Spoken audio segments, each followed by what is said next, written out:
Bagong Kim Pao series na The Alibi, may pasabog na theme song mula kay Clarice de Guzman. Kim Pao muling spotted sa pagtakbo sa Makati. Twinning na naman ang sapatos. Kim Pao running moments. Trending na naman. Tara, kwentuhan muli tayo.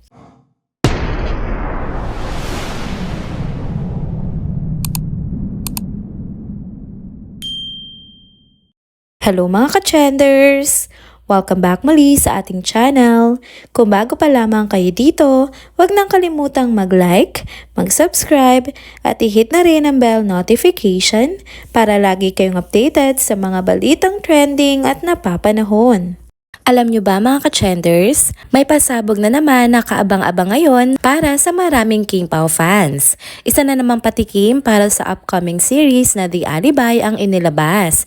At this time, tungkol ito sa magiging theme song ng palabas. At hindi lang basta-bastang artista ang aawit nito ha, dahil ang napiling kumanta ay ang napakagaling na si Clarice de Guzman. Kasama pa ang musical genius na si Jonathan Manalo sa likod ng kanta. Kaya naman aminin na natin, sa pangalan pa lang nila, mukhang mapaparipit talaga tayo sa kantang ito. Hindi na rin nakakagulat kung bakit nga si Clarice ang napili para sa ganitong malaking proyekto. Alam naman natin kung gaano nga siya kagaling at kung gaano rin siya kalapit kay Kim Chiu. Sa totoo lang, matagal na nga silang magkaibigan at ilang beses na silang nagkasama sa mga proyekto. Isa na dyan ang It's Showtime kung saan madalas ngang maging guest performer si Clarice, lalo na sa mga special na episode at sa Tawag na Tanghalan kung saan isa siya sa mga kinikilalang horado. Si Kim Chiu naman, syempre isa sa mga regular host ng programa kaya hindi na bago na magkaroon sila ng interaction on and off cam. Bukod sa Showtime, magkasama rin sila sa ASAP kung saan parehong bida sina Clarice at Kim pagdating sa mga performances. Kita mo talaga ang chemistry at mutual respect nila sa isa't isa bilang performers at bilang magkaibigan. Kaya siguro sobrang natural din para kay Clarice na maging bahagi ng isang proyekto na malapit sa puso ni Kim. At eto pa, perfect timing talaga dahil kasabay nga ng announcement na ito ang kasikatan ngayon ni Clarice. Kakatapos lang kasi ng pagsali niya sa PBB Collab Edition. At halos lahat nga ng mga fans niya mula noon pa hanggang sa mga bagong nakakakilala na sa kanya ay sobrang proud sa naging journey niya sa bahay ni Kuya. Kaya kung tutuusin, bukod sa vocal prowess niya, may dagdag hatak din siya ngayon dahil sa renewed spotlight sa kanya. At hindi lang yan, may parating din siyang concert kaya imagine the momentum she's carrying ngayon. In demand si Clarice at the same time, nabigyan siya ng pagkakataon na awitin ng theme song ng isang highly anticipated teleserye gaya nga ng The Alibi. Talagang aligned ang lahat. Kumbaga, perfect storm of timing, talent at opportunity. Ngayon maraming fans, hindi lang ni Clarice kundi ng buong Kim Pao fandom, ang super excited nang marinig ang buong kanta. Hindi naman na talaga natin dapat pagtalunan ng husay ni Clarice sa pagkanta, pero ang mas nakakatuwa dito, naiintindihan din ng production kung gaano nga kahalaga ang theme song sa kabuuang impact ng isang teleserye. Yung tipong unang tugtog pa lang ng intro, kilig na agad o kaya naman ramdam mo na agad yung lalim ng kwento. Kaya talagang malaking bahagi ito ng kabuoang experience bilang manonood. At syempre dahil The Alibi ang title ng serye, iniisip na rin ng marami kung anong klaseng emosyon ang ibibigay ng kanta. Iiyak ba tayo? Kakabahan? Kikiligin? O baka lahat na? Kaya talagang nakaka-excite kung anong twist ang ilalatag sa atin ng lyrics at melody.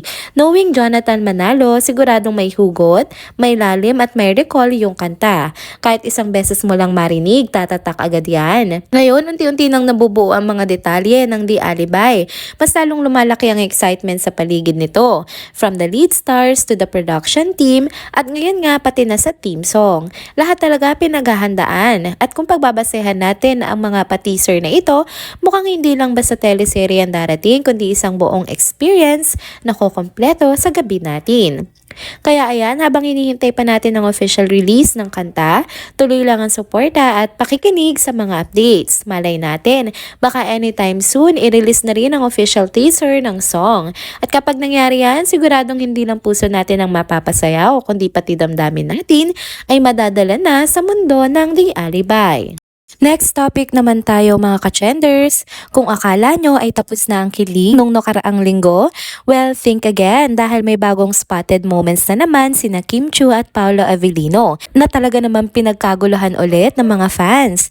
Kuha nga itong mga pictures na ito kahapon sa muling pagtakbo ni na Kim at Paolo sa kahabaan ng Ayala Avenue sa Makati.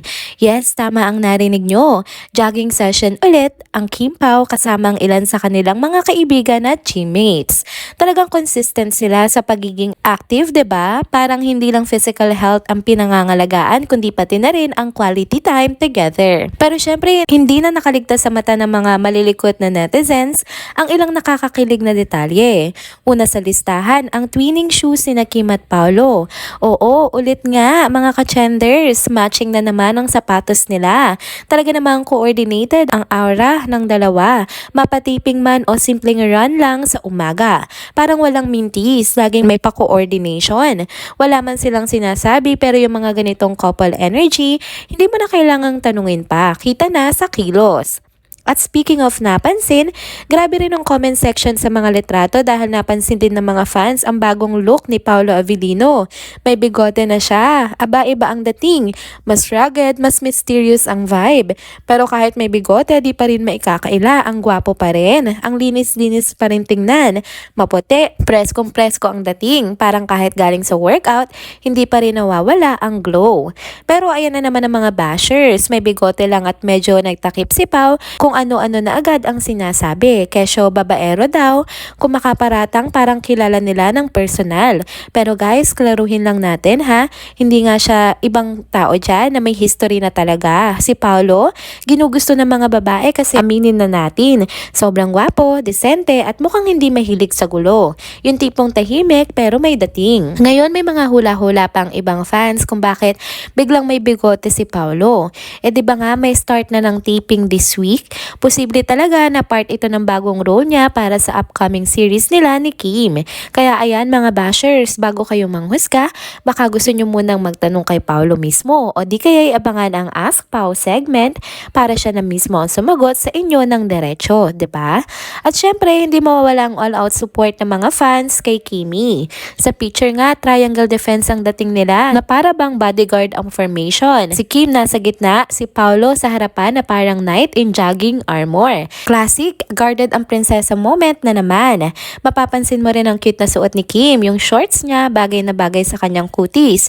Parang napaka-fresh lang niya kahit na under the sun. Hindi mo akalain na puyat o pagod siya. Daming humanga at mas dumami rin ang bodyguards niya this time.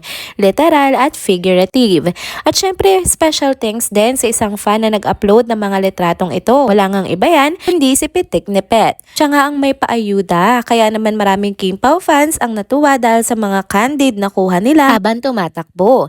Hindi stage, hindi rehearse. Ganon ka-natural ang closeness ng dalawang ito.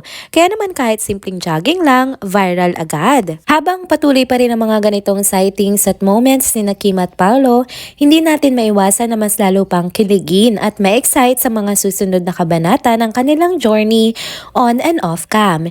Hindi man sila diretsong nagsasalita tungkol sa tunay nilang status pero sa bawat ganap na ganito, parang nagsasalita na rin sila nang hindi gumagamit ng salita.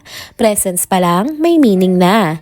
Kaya ayan mga ka-trenders, abangan na lang natin ang susunod na spotted moment nila. Malay natin, bukas ulit, may patakbo pa sila sa ibang lugar naman. O baka this time may kasamang pets na. Who knows?